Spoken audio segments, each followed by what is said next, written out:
Hello students, you are welcome in Limits and Derivatives Part 10, Chapter 13. We have discussed derivatives in the last period, and we will find out the derivatives using definition today. Derivatives using definition. So, few examples. Let ax is any function. So, find derivative of ax with respect to x. Here ax is function, it means fx is equal to ax. Now using definition, it means we will use this f dash x is equal to limit h tends to 0 f of x plus h minus fx upon h. This is definition of the derivative. So to apply this, we will evaluate f of x plus h. So this is fx, evaluate f of x plus h. So replace x by x plus h by applying the brackets.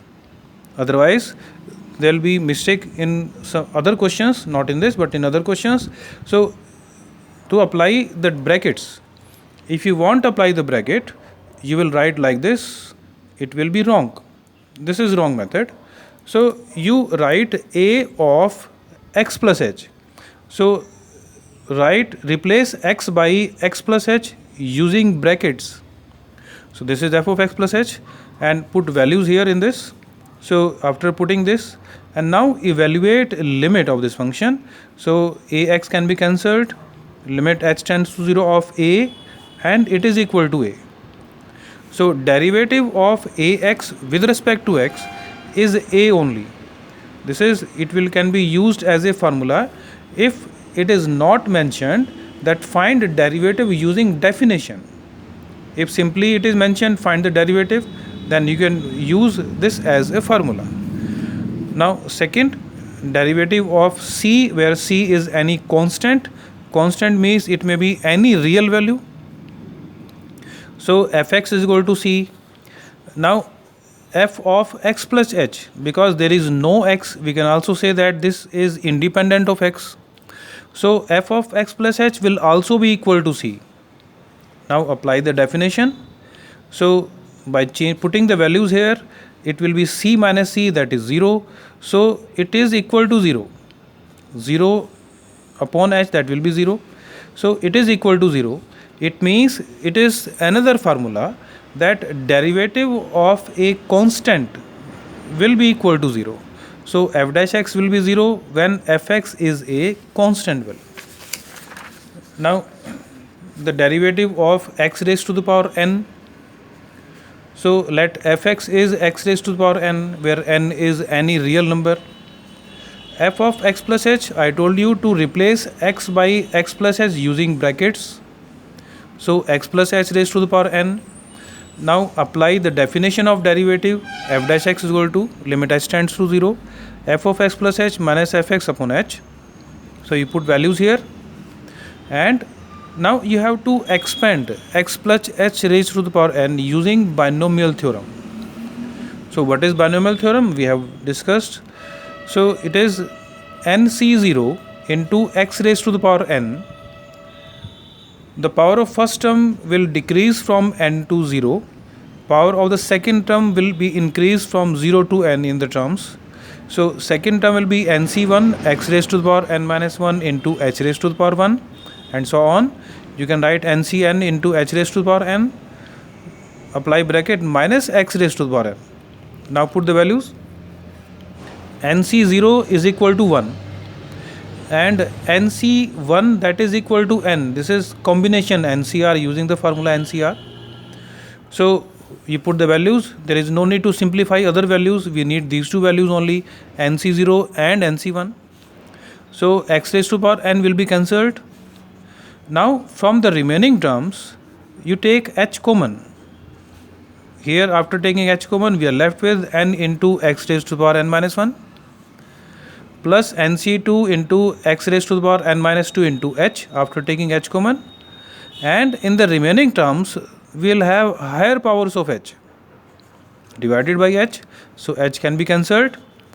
Now if you put h0, now you will not have 0 upon 0 form. Here when you put h0, it is 0 upon 0 type. So that's why we are simplifying it. So after putting h0, so it will be n into x raised to the power n minus 1.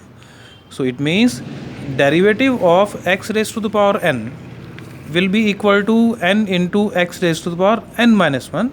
So this is this is derivative and very important formula. So derivative of x raised to the power n is equal to n into x raised to the power n minus 1. I am repeating. So whenever it is mentioned in the statement, find derivative using definition, using first principle, so we will use this procedure. Otherwise we can apply this as a formula. So derivative of x raised to the power n, I am repeating, n into x raised to the power n minus 1. So now we have algebra of derivatives. So derivative of a into fx, when a is any constant value, any real value, so we can write a into derivative of fx, that constant can be written out. So it is a into derivative of fx. Derivative of constant we have done, it will be always 0. So it means if we are finding derivative with respect to x, then all other terms that will be considered as constant, except s, all be considered constant. So if you have assumed fx is equal to y, then y is variable and x is variable.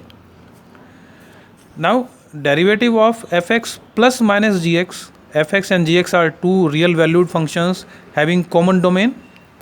So it will be equal to derivative of fx ddx of fx plus minus ddx of gx, that is derivative of gx. We can find their derivatives separately in case of plus and minus sign only.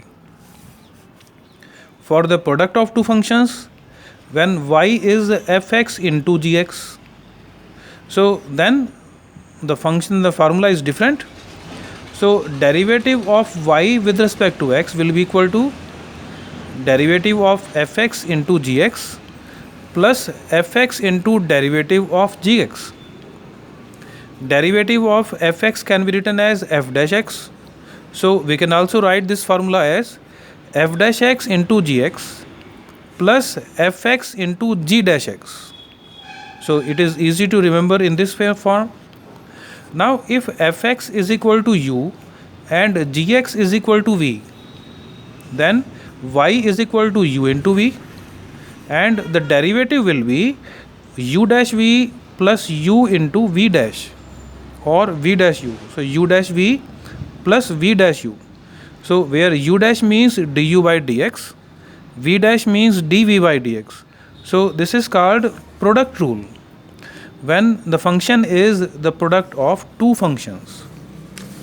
Now it is derivative of quotient of two functions, when y is fx upon gx type, quotient of the two functions. Then we have different formulas, so you have to remember all these formulas. These are very important.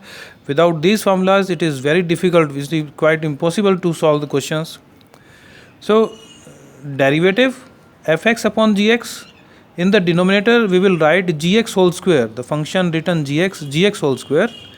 In the numerator f dash x into gx minus fx into g dash x. In the product formula it was positive sign here, in the quotient formula it is negative sign here.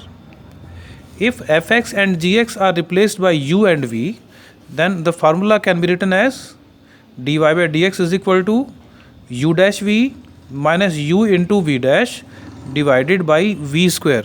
So this is called quotient rule, when function is in the form of fx upon gx. So try to revise all these formulas, algebra of derivatives, and that's all for today. Thank you.